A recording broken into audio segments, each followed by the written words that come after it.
만나서 반갑습니다. 우리 옆 사람과 함께 인사 나눌까요? 잘 오셨습니다. 사랑하고 축복합니다. 우리 1층에 계신 우리 성도님들도 인사 나누겠습니다. 잘 오셨습니다. 사랑하고 축복합니다. 오늘도 주님 안에서 평안하십시오. 오늘 그리스도 예수의 그 은혜와 그 자유함이 여러분 위에 가득히 넘치기를 주님의 이름으로 축복합니다. 내가 나를 더 사랑하느냐 라는 제목으로 함께 말씀의 은혜를 나누겠습니다. 저는 한 주간 은혜 중에 말레이시아 선교를 잘 다녀왔습니다.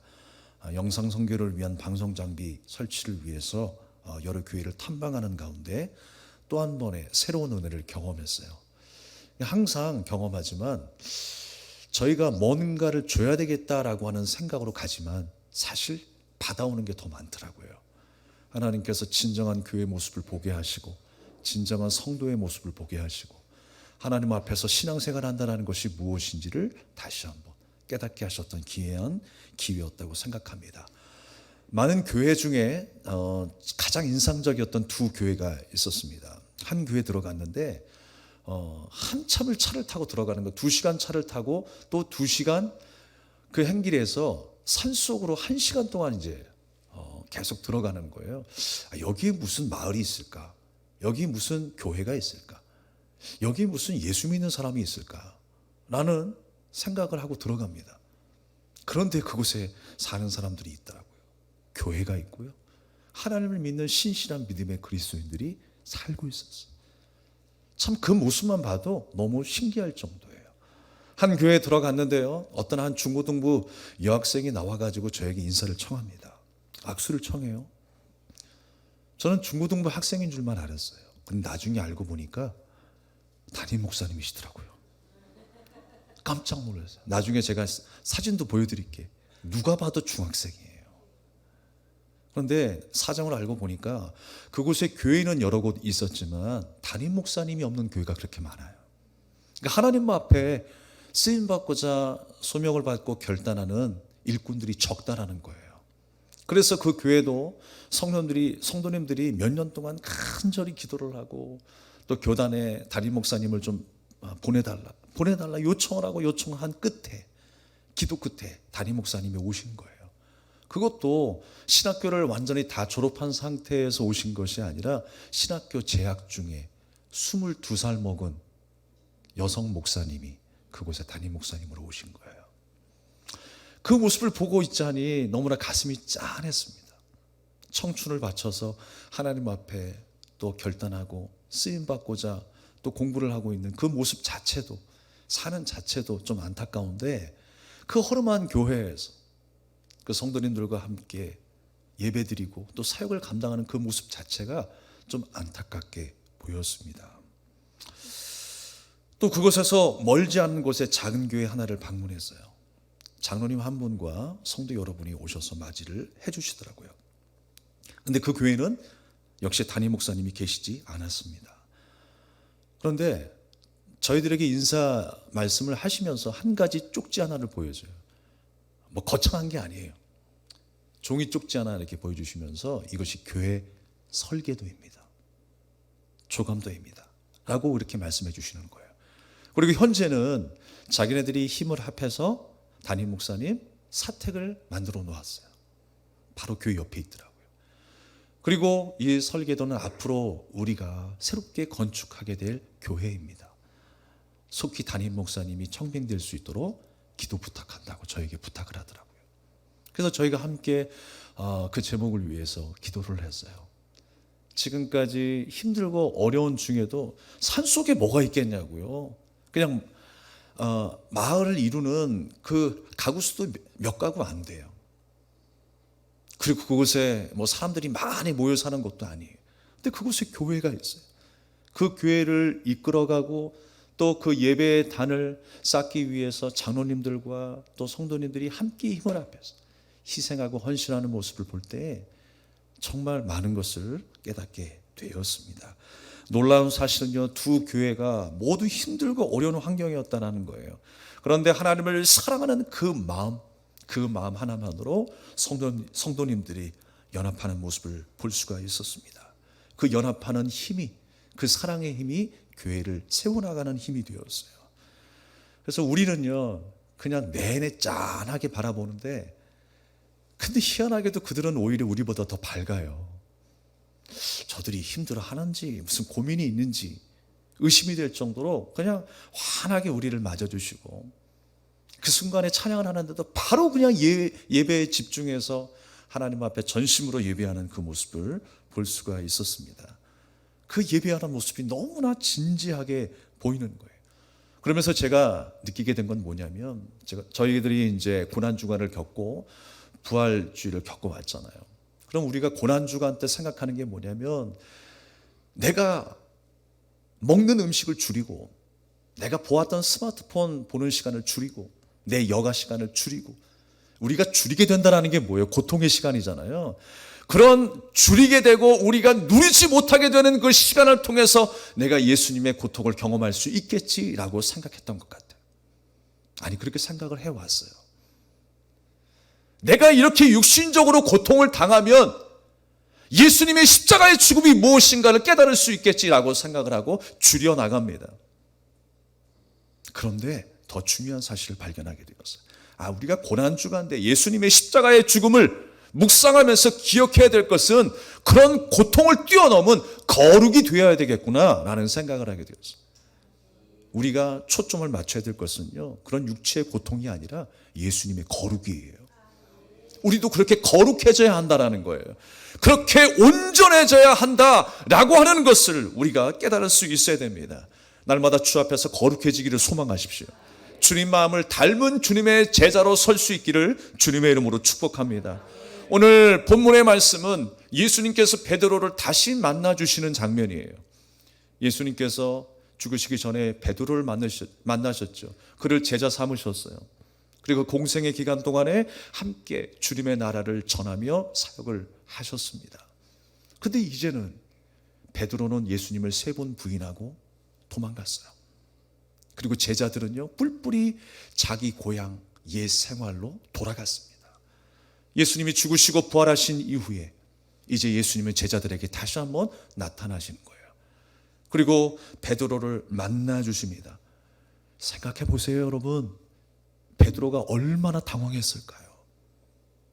내가 죽기까지 주님을 따르겠다라고 결단했는데 예수님을 3번이나 부인해요?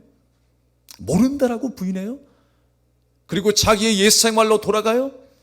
얼마나 참담한 상황입니까?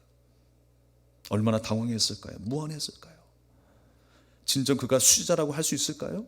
주님을 따라서 수많은 기적들을 경험했음에도 불구하고 그는 이 모양 이 꼴이 되어서 주님을 만나고 있는 거예요. 그럼에도 불구하고 예수님은 아무 말씀이 없으셨어요. 추궁하거나 꾸짖지도 않으셨어요. 그러면서 예수님께서는 그저 베드로에게 물어보십니다. 네가 나를 더 사랑하느냐? 네가 나를 더 사랑하느냐? 라고 물어보십니다. 오늘 우리에게도 주님은 누구야? 네가 나를 더 사랑하느냐? 라고 물으실 거예요. 우리의 삶 또한 베드로의 삶과 다르지 않을 것입니다. 우리도 수없이 주님을 따른다라고 결단했어요. 제자가 되겠다라고, 나를 부인하겠다고, 십자가를 치겠다고 믿음으로 결단하면서 주님 앞에 서지만 우리는 또 주님을 배반하는 것처럼 그렇게 살아가요. 우리의 옛 생활, 옛 고향으로 돌아가며 살아갈 때가 얼마나 많이 있습니까? 이게 우리의 삶이라는 거예요. 그런데요, 주님은 다시 한번 베드로를 처음 만나 주셨던 것처럼 또 만나 주시는 거예요. 또 그렇게 자비와 사랑의 손길로 찾아오시는 거예요. 너 왜 잘못했어? 왜 나 배반했어? 너 이것 실수했잖아. 그런 것 추궁하지 않으세요. 다시 한번 은혜로 우리 가운데 찾아오시는 줄로 믿습니다. 오늘도 여러분 한 사람 한 사람에게 다가오셔서 그렇게 물으시는 거예요. 네가 나를 사랑하느냐? 이런 시간들이 몇 번이나 반복될지 모르겠어요. 주님이 부르실 그날까지. 우리는 여러 번 반복될 것입니다. 베드로는 2번이었지만 아니, 우리는 20번도 200번도 더 경험할 수 있어요. 그때마다 주님은 우리에게 물으시는 거예요. 내가 나 세상의 모든 것보다 나를 더 사랑하느냐? 베드로에게는 3번 물으셨지만요, 이 3번이라는 숫자는 완전 숫자예요. 우리가 주님의 부르심 앞에 설 때까지 우리는 끊임없이 이 물음에 답을 해야 합니다. 끊임없이 물어보실 거예요. 계속 물어보신다라는 말씀이에요. 삶의 전 영역보다도 우리가 이런 말씀을, 이 본문의 말씀을 접할 때 항상 생각하는 게 뭐냐면, 예수님께서 뭐 아가페의 사랑으로 물으셨는데 뭐 필레고의 사랑으로 답했다. 하나님 아버지의 사랑으로 물으셨는데 사람의 사랑으로, 연인의 사랑으로, 친구의 사랑으로 베드로가 답했다. 이게 핵심이 아닙니다, 여러분. 중요한 핵심은 뭐냐면 그 에로스의 사랑, 필레오의 사랑, 그 모든 사랑이 누구의 사랑 안에 있어요? 하나님의 사랑 안에 있어요. 세상적인 사랑, 사람의 사랑이 아니라는 거예요. 하나님에게서 나온 사랑이라는 거예요. 우리 모든 사랑이. 그러니까 오늘 말씀 속에 베드로에게 3번 물어보실 때에 그 사랑이라는 단어는요, 다 단어가 달라요. 그 의미는 무엇이냐? 우리의 삶 속에, 여러 가지 상황 속에, 여러 가지 만남 속에, 삶의 전 영역의 삶보다도 나를 더 사랑하느냐라고 물으시는 거예요. 여러분에게 그렇게 적용할 수 있기를 바랍니다. 내가 주님보다 더 사랑하는 것이 무엇인지. 우리가 부활의 주님을 만나면서 새로워졌다는 게 뭐라고 그랬어요? 주님을 더 알아가게 되는 거라고 그랬죠. 그리고 그 알므로 말미암아 주님을 더 사랑하게 되었어요. 여러분, 사랑이 능력입니다. 그래서 주님을 사랑하게 될 때 우리의 삶은 변하게 되어 있어요. 우리는 성장하게 되어 있어요. 하나님의 말씀을 많이 알아서가 아니라 꿰뚫어서 내가 전문가가 되는 것이 아니라 하나님의 마음을 알게 되는 거예요. 그 사람이 정말 부활의 주님을 만난 사람인 것입니다. 오늘 우리가 그렇게 될 수 있기를 주님의 이름으로 축원합니다.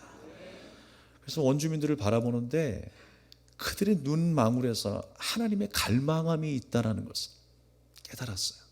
하나님께 대한 그 갈망함이 대단했어요. 우리가 배워야 될 신앙관이라고 생각했습니다. 그래서 우리가 앞으로는 고통에 초점을 맞추는 것이 아니라 거룩에 초점을 맞춰야 된다. 예수님이 나를 거룩하게 하시기 위해서 고난당하셨지. 예수님의 십자가에 못 박은 3개의 못이 얼마나 녹이 슬었느냐, 거기에 관심 없어요. 못의 길이가 몇 센치였느냐, 거기에 관심 없어요. 성전 안에 뭐가 있었느냐, 그게 중요한 게 아니에요. 하나님을 사랑하고 있느냐. 그 부활의 신앙을 우리에게 선물로 주시는 거예요. 우리가 일찍이 성전 정화 사건의 이야기를 나눴습니다. 예수님께서 비둘기 파는 의자를 뒤에 엎으셨대요. 엎어버린 거예요, 완전히.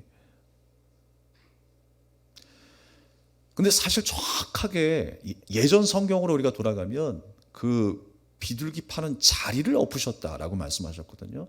근데 새롭게 번역된 개역 개정의 성경에는요, 비둘기 파는 의자라고 이야기를 해요. 그 의자는 무엇을 의미합니까? 그 자리는 무엇을 의미합니까? 그 성전 안에, 그 중심에, 그 자리에 누가 앉아 계셔야 되는 거예요? 우리의 왕 대신 예수님이 앉아 계셔야 되는 거예요. 그런데 가만히 보니까 그들의 신앙생활은 자기가 그 의자에 앉아 있는 거예요. 보좌에, 왕좌에, 자기가 왕이 되어 살아가는 인생을 예수님은 보시고 채찍질하시고 그 상을 뒤에 엎으신 것입니다. 주님은 우리에게도 요구하세요. 우리가 뒤 엎어야 될 것이 있어요. 우리의 교만된, 우리의 욕심, 우리의 잘못된 습관, 잘못된 신앙생활 엎어야 된다라고 말씀하셨어요. 엎어서 개간해야 농사를 지을 수 있어요. 새로운 열매를 경험할 수 있는 것입니다. 그것을 바로 예수님이 죽으시고 부활하심을 통하여 우리에게 이루신 역사예요. 우리를 새롭게 하신 하나님의 역사인 줄로 믿습니다. 그래서 여러분, 주님께서는 우리에게 끊임없이 물으실 것입니다. 내가 더 나를 사랑하느냐? 세상의 무엇보다 나를 더 사랑하느냐? 30번이고 300번이고 물으실 거예요. 내가 온전한 하나님의 사람이 되기까지, 주님이 기뻐하시는 예배자가 되기까지 끊임없이 물으실 거예요. 여러분, 그 물으심 앞에 정확하게 답할 수 있길 바랍니다. 아니, 조금 아닌 것 같은데요. 이것만은요. 그런 게 없어져야 돼요. 그래서 3번인 거예요. 또 물으실 거예요. 네가 나를 사랑하느냐? 정확하게 답하시기를 주님의 이름으로 축복합니다. 나를 더 사랑하느냐, 이 말은요, 사실 예수님께서 나를 사랑하신다라고 하는 전제가 있는 거예요.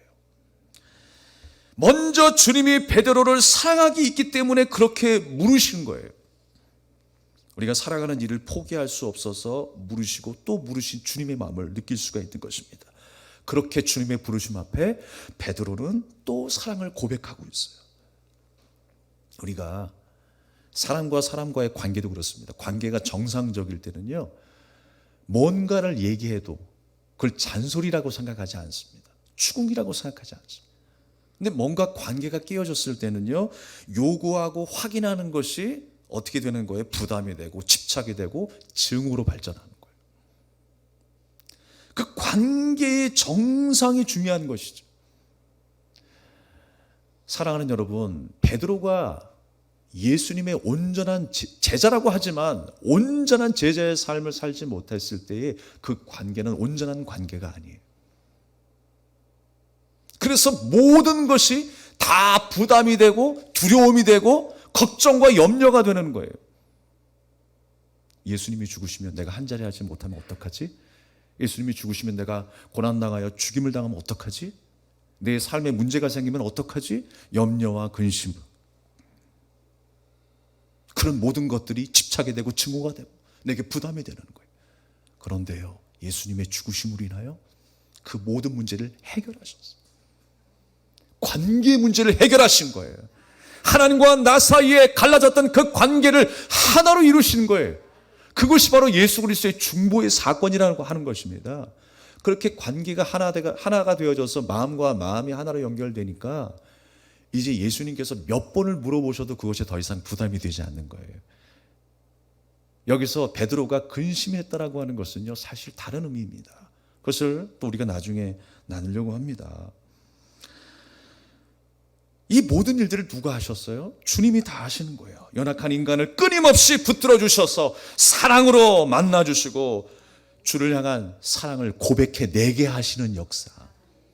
내가 너를 택하였고 내가 너를 사랑하고 내가 너를 돌보고 있고 온전히 이끄셔서 하나님이 기뻐하시는 종으로 성도로 만들어내고야 말겠다.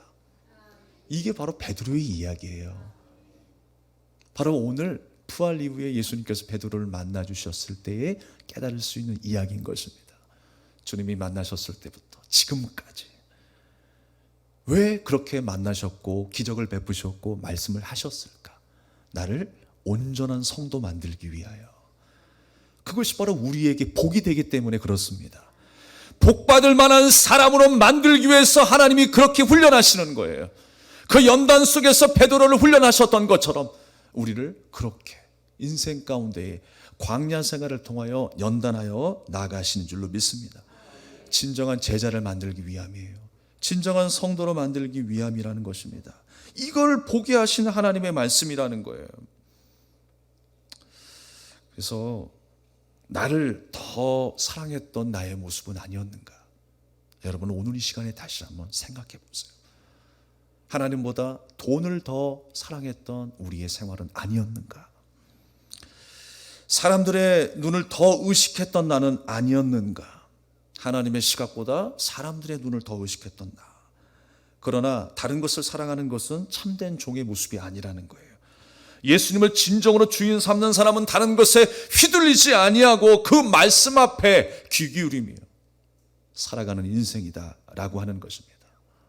이제 베드로는요, 주님 앞에 응답을 하고 새로운 사명을 부여받습니다. 내 양을 치라, 내 양을 먹이라 라고 말씀하세요. 새로운 사명을 부여받은 거예요. 이게 예수님을 만난 사건과 무슨 의미가 있는가? 물론 예수님의 제자니까 사명을 감당해야 되겠죠. 근데 무슨 관계를 우리에게 말씀하고 있는 거예요? 제가 지금 끊임없이 계속 말씀드리는 건 뭐예요? 온전한 성도, 온전한 종, 온전한 제자, 이런 말씀을 나누었어요. 여러분들에게 드렸습니다. 새로운 사명을 부여받고 내 양을 치라, 내 양을 먹이라 라고 말씀하신 게 뭐예요? 다시금 예수님이 나의 주인 되신다라는 거예요. 지금 주인 되신 주님의 명령 앞에 선 베드로는 종이라는 것입니다. 그 관계를 다시금 세우시는 거예요. 내가 왕인 줄 알고 내가 세상을 주관하고 내가 삶을 주관하며 살았던 그 인생에서 우리는 주님과 더불어 아름다운 관계를 회복하며 나아갈 수 있게 되었어. 주님이 나의 주인 되시고 내가 주님 앞에 종이니까 이제 주님이 내게 명령하시는 그 모습을 통해서 그 관계를 명확하게 설명해 주시는 거예요. 우리가 온전한 삶이란 무엇입니까? 주님의 명령 앞에 사는 삶을 의미합니다. 주께서 명령하시는 거예요. 내 양을 치라, 내 양을 먹이라. 그 새로운 관계 속에 다시 한번 베드로가 들어가게 된 것입니다. 그러니까 새로운 삶은 무엇이냐? 내가 내 삶을 주관하는 인생이 아니라 주님의 명령에 순종하여 살아가는 진정한 종의 삶을 의미하는 거예요. 종의 삶이 뭔지 아니? 라고 하시면서 이런 이야기들을 우리에게 들려주시는 거예요. 종의 삶을 살아야 한다는 것입니다. 참된 성도로 살아야 한다는 거예요. 예수님을 주인 삼고 순종의 삶을 살 수 있느냐라고 우리에게 물으시는 말씀이 오늘 본문의 말씀이다라고 하는 것입니다. 사랑하는 여러분, 오늘 베드로도요 3번째 예수님의 물음에 근심했다 그랬어요. 우리가 종의 삶을 산다는 게 쉽습니까? 예수님을 따라가는 제자의 삶을 산다는 게 쉬울까요? 예수님처럼 그렇게 자기를 부인해야 되고 십자가를 지고 가는 삶이 쉬울까요? 그러나 예수님이 가신 그 길을 따라가야 한다는 거예요. 희생하고 고난받는 그 길을 따라가는 믿음의 결단이 필요한 것입니다. 지금 그 일 앞에 섰기 때문에 두려운 거예요. 이제는 세상의 근심 때문에 그가 두려운 것이 아니라 예수님 앞에 온전한 성도로 서기 위해서, 온전한 종으로 지금 만들어지기 위해서 결단해야 되는 순간이 오게 된 것입니다. 사랑하는 여러분, 오늘 믿음으로 결단하시기 바랍니다. 우리 안에 잘못된 것들을 뒤에 엎으셔야 돼요. 그렇다고 집에 가서 성질 난다고 밥상 엎으지 마시고요. 잘못된 우선순위가 있으면 엎어야 돼요. 잘못된 신앙의 습관이 있으면 엎어야 하는 것입니다. 그래서 진짜 겉사람과 속사람이 똑같아져서 하나님을 기쁘시게 하는 성도가 될 수 있기를 바라겠습니다. 예전에 우리나라에서 생산되는 자동차를 보게 되면요, 껍데기는 분명 현대나 기아나 쌍용에서 나오는 차들이었어요. 그런데 안에 엔진은 외국산 엔진이 많았어요. 그 좋은 엔진을 넣어서 생산을 하는 거죠. 분명히 우리나라 차라고 이야기를 하는데 우리나라 엔진이 아니다? 그러니까 뭔가 좀 안 맞는 것 같아요. 엔진이 핵심인데 껍데기만 우리나라 차네, 이름만 우리나라 차네. 사랑하는 여러분, 겉모양만 바뀌었다고 다 바뀐 게 아니죠. 우리의 삶이 겉과 속이 똑같은 신앙생활이 될 수 있길 바랍니다. 이렇게 본문의 말씀은 종의 삶이 무엇인가를 다시 한번 말씀하고 계세요. 또 종의 삶을 우리에게 요구하고 계시는 것입니다. 하나님께서 베드로와 제자들을 다시금 일시키기 위해서, 우리들에게 부담을 주시기 위해서 그렇게 또 불러주시고 또 사랑을 요구하시고 또 그렇게 물음을 주시는가? 근심을 주시는가? 그게 아니라고 하는 것입니다. 그러한 성품으로 하나님과의 바른 관계를 이루기 위해서 주님께서 부르셨다라고 하는 것입니다. 그 베푸신 은혜 앞에 감사하고, 오늘 성가대가 찬양했던 그 찬양의 고백처럼 오직 하나님만 섬기게 하시려고, 하나님만 섬기게 하시려고 그래서 부르시고 물으신 거예요. 주님은 우리가 이 땅에 살아가는 동안에 계속 물으실 것입니다. 나를 사랑하느냐? 우리의 관계도 그렇잖아. 너 나 사랑해? 남편이 아내에게, 아내가 남편에게 물어보고, 친구끼리도 그 사랑을 확인하려고 애를 쓰고, 같은 말은 아니어도 끊임없이 우리가 그 사랑을 확인하려고 하잖아요. 하나님도 우리를 향한 마음은 동일하십니다. 왜? 나를 사랑하시기 때문에. 우리에게 확인하려고 하는 것이 목적이 아니라 주님께서 나를 그만큼 사랑하신다라고 하는 것을 우리가 좀 알기 원하세요. 그리고 그 사랑을 경험하기를 원하시는 것입니다. 그 사랑을 고백하며 그 사랑 안에 날마다 빠져 살아가는 여러분 될 수 있길 바랍니다. 그러면서 마지막으로 예수님께서 이 베드로에게 말씀하십니다. 내가 젊어서는 스스로 띠뛰고 원하는 곳으로 다녔지만 늙어서는 내 팔을 벌리리니 남이 내게 띠띠우고 원하지 아니하는 곳으로 데려가리라. 네가 힘이 있고 뭔가 좀 할 수 있을 때 네 맘대로 살았지. 이제 네 맘대로 살 수 있는 삶이 되지 않을 것이다. 십자가의 삶, 종의 삶이 될 것이다 라고 말씀하세요. 그거는 우울한 삶이 아니에요. 실패의 삶이 아니에요. 은혜의 삶이고 승리의 삶이라는 것을 예수님이 말씀하고 계시는 거예요. 띠라고 하는 것이 무엇입니까? 옷을 동여매는 허리띠와 같은 거예요. 근데 그 당시에 조금 산다라고 하는 집안의 사람들은요, 그 옷을 입고 이 허리띠를 둘렀어요. 그러니까 띠를 띄운 사람은 어떤 사람이냐? 조금 있는 사람이에요. 권세 있는 사람, 힘이 있는 사람이라는 거예요. 그런데 젊었을 때는, 힘이 있을 때는 그렇게 자기 마음대로 자기의 능력과 자기의 손이 휘두른 대로, 정죄하는 대로 그렇게 살았어요. 그런데 이제 주님을 알고 주님의 제자가 된 이후부터 어떤 삶을 살아가는 거예요? 늙어서는 내 팔을 벌리리니, 힘이 하나도 없어요. 팔을 벌리리니 오히려 남이 내게 띠띠운다라고 해요. 남이 부리는 그 힘 앞에 겸손해질 수밖에 없다라는 거예요. 낮아질 수밖에 없다라는 거예요. 마치 노예가 된 것처럼, 종이 된 것처럼 그렇게 살아간다라고 하는 것입니다. 이것이 여러분 손을 벌린다라는 게 베드로의 앞으로의 죽음, 앞으로의 죽음을 상징하기도 하지만 무엇입니까? 손을 내밀었다라는 거예요. 가진 것이 많아서 교만함이 가득해서 내가 손으로 지시하고 호령하며 살았던 왕 같은 나의 인생이었는데 이제 오히려 손을 내밀고 주인의 처분에, 하나님의 처분에 내가 순종하며 살겠습니다 라고 손을 내밀며 낮아지는 귀한 삶, 그 삶을 살게 될 것이다 라고 예수님은 베드로에게 말씀하고 있는 것입니다. 사실 여러분, 예수님은 우리의 삶을 다 알고 계세요. 꿰뚫어보고 계세요.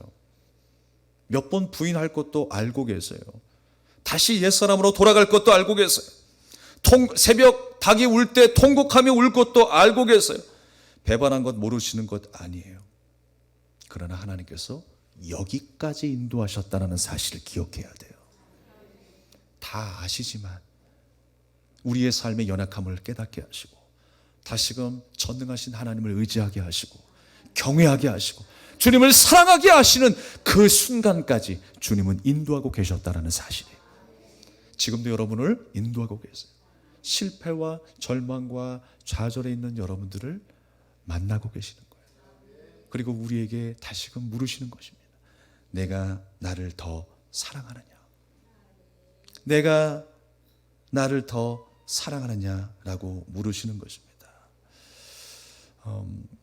말씀을 정리하겠습니다. 어제 뉴스를 보게 되었는데요. 한 대형교회 집사가 사기를 쳤다라고 하는 기분 좋지 않은 뉴스였습니다. 그는 매일 새벽 기도에 참석했대요. 그리고 각종 봉사단체 또 장애인 단체에 기부를 하고 봉사를 했던 사람이었습니다. 그러니까 성도들에게 얼마나 신뢰를 얻었겠어요. 저 사람은 좋은 일을 많이 하는 사람이다.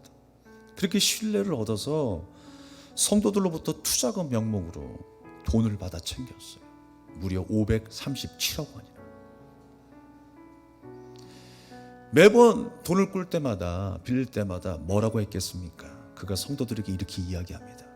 앞으로 하나님이 고수익을 보장하실 거야. 하나님이 이름을 팔아먹어요. 기도의 힘을 믿어봐. 왜 이렇게 두려워하고 근심하냐? 좀 나에게 투자해봐. 그리고 기도의 힘을 믿어봐. 이렇게 접근하니까 막 사람들이 혹해가지고 난리가 났어요. 그 종교적인 그 지위를 이용해가지고 하나님 이름 팔아가면서 외치니까 사람들이 혹해가지고 너도 나도 투자를 합니다. 그런데 이 집사님이 그 돈을 가지고 호화 생활을 하며 많은 돈을 탕진해버렸어요. 그 빌려준 사람들의 돈이 어떤 돈입니까?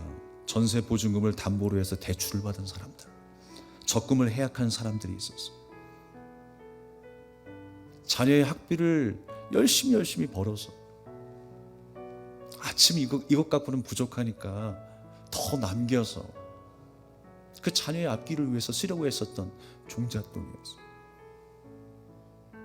사랑하는 여러분, 겉으로는 신앙생활에 대한 열심과 봉사를 통해서 하나님께 영광이 되는 듯 했지만 그게 무슨 하나님의 영광이에요. 자신의 밥그릇만 챙기려고 했었던 욕심이었죠. 그는 참된 제자일 리가 없습니다. 참된 성도일 리가 없는 거예요. 그와 반대로 저희가 이제 말레이시아 가면 진수의 선교사님을 항상 만납니다. 그 진수의 선교사님이 하시는 그 간증을 다시 한번 들었어요. 예전에도 한번 들은 적이 있는데 또 들었는데 또 은혜가 되더라고요. 이제 선교사님이 오토바이를 타고 다녔던 시절이 있었어요. 여기저기 거리를 다니면서 산속으로 들어가서 그 원주민들을 만나고 복음을 전하시는 거예요. 근데 하루는 날씨가 너무 좋지 않더래요. 비가 내려가지고 땅이 엉망진창이 돼가지고 더 이상 갈 수가 없는 거예요. 그런데다가 해가 뉘엿뉘엿 지기 시작합니다. 어두워서 한순간에 움직일 수 있는 상황이 아닌 거예요. 그래서 거기서 그냥 잠을 청해야 되겠다 라고 했는데 한 줄기 빛이 보이더라는 거예요. 그 마을이 있었어요. 그 가정에 들어가서 저 하룻밤만 재워주십시오 라고 했대요. 하룻밤만 재워주세요 라고 했는데 허락을 하셨답니다. 그래서 잠을 청하는데 그 주인장이 몸이 불편해 하시더래요. 그러니까 어떤 병 때문에, 알지 못하는 병 때문에 상당히 괴로워하셨다라고 하는 것을 알 수가 있었어요. 그래서 선교사님이 그 주인을 위해서 기도를 해주셨어요. 하나님께서 놀랍게도 그 병을 치유해 주셨어요. 할렐루야. 그래서 그 주인이 묻더라는 거예요. 당신이 믿는 신은 누구냐? 라고 물으시더래요. 그래서 선교사님이 말씀해 주셨어요. 하나님이다. 전능하신 하나님이다. 그 하나님의 이름이 선포되는 그 순간에 그분은 예수님을 믿기로 결단하게 되었습니다. 그리고 그때부터 지금까지 수년이 흘렀지만 그 마을의 신실한 하나님의 성도로, 제자로 쓰임받고 있어요. 사랑하는 여러분, 주님을 사랑하는 마음, 예수님을 진정으로 사랑하는 자가 참 제자이죠. 주님을 사랑하기에 다른 것이 문제가 될 수 없는 것이 제자이지요. 연약한 선교사님을 붙드시는 하나님이심을 알게 되었고 그 부르심에 순종하며 하나님을 뜨겁게 사랑하시는 선교사님과 성도임을 다시 한번 보게 하셨어요. 사랑하는 여러분, 우리의 속과 우리의 겉이 같을 수 있기를 바랍니다. 주님의 부르심에 응답하고 하나님을 사랑하는 것이 능력임을 깨닫고 날마다 하나님을 사랑합니다. 그 세상에 무엇 봐도 바꿀 수 없는 그 하나님, 그 하나님의 사랑을 사모하며 살겠습니다 라고 결단하는 저와 여러분 될 수 있기를 주님의 이름으로 축원합니다. 이 찬양을 드리며 기도하겠습니다. 이 시간 너의 맘속에 하나님 사랑이 가득하기를 진심으로 기도해 간절히 소망해 하나님 사랑 가득하기를 하나님은 너를 사랑해 얼마나 너를 사랑하시는지 너를 위해 저 별을 만들고 세상을 만들고 아들을 보냈네. 오래전부터 널 위해 주기 된 하나님의 크신 사랑 너의 가는 길 주의 사랑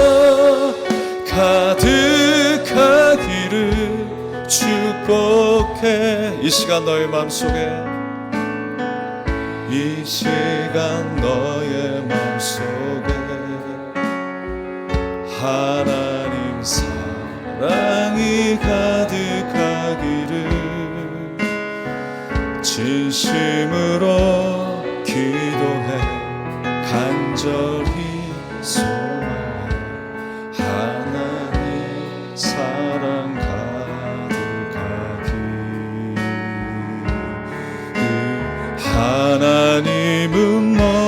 사랑해. 얼마나 너를 사랑하시는지. 너를 위해 저 별을 만들고 세상을 만들고 아들을 보냈네. 오래전부터 널 위해 주기되 하나님의 크신 사랑. 너의 가는 길 주의 사랑 가득하기를 축복해. 우리 옆 사람은 손을 잡고 오래전부터 널 위해 주기되 하나님의 크신 사랑. 너의 가는 길 주의 사랑 가득한. 우리 다시 한 번만. 오래전부터 널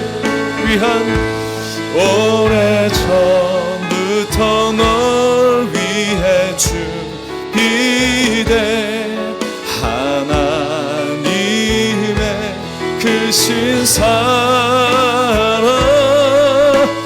너의 가는 길 주의 사랑 가득하기를 축복해.